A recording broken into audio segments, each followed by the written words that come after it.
Hello, my name is Pete. I want to tell you all a story that really happened over 60 years ago in a small town on the outskirts of Chicago, Illinois. Now, whether you believe the story or not is up to you. This man and woman moved away from Chicago with their 3 children. I guess they found living in an apartment crowded once their children were born. So they had a home built in a small town north of Chicago. It had 3 bedrooms and was built upon more than an acre of land. After they settled in, the house was perfect for them and the kids loved the ample room outside to play. The neighbors were quite friendly and it was the perfect neighborhood. Now I am just setting the scenario for the story, hoping you can visualize it all so I can explain what happened next.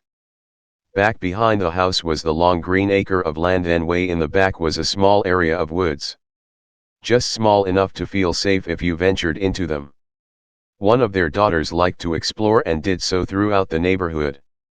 She found a little patch of woods in the back of their home and ventured out amongst the trees, a great place to make a hideaway. A secretive place all hers that her sisters would never find. She knew they didn't like to roam around the yard to the back of the property, so felt sure her secret would remain just that, a secret. As she used twigs, leaves and branches to make her retreat, she noticed there was this log on the ground right where her fort would be that she wanted to move in order to make a seat with.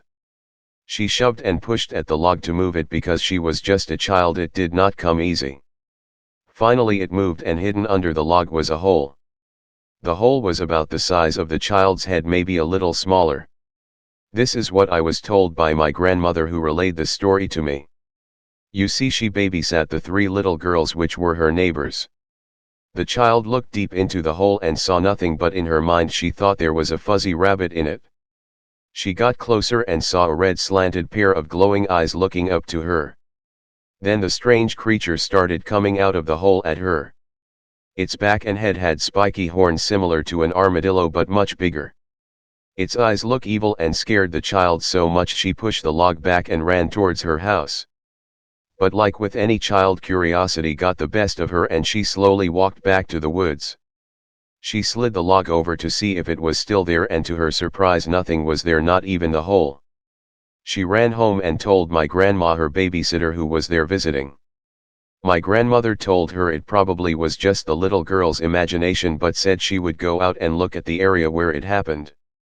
She saw a slight opening of a hole in the ground and stepped back. Peering out, she saw red eyes glowing. There was something there unexplainable and very strange. Both agreed to keep it a secret and to never mention it to her parents or sisters. Neither ventured into the woods after that, but one day they cleared that forest to make a golf course behind it, and you can't help but wonder if a golfer made a hole in one and saw those red slanted eyes peering up from the ground.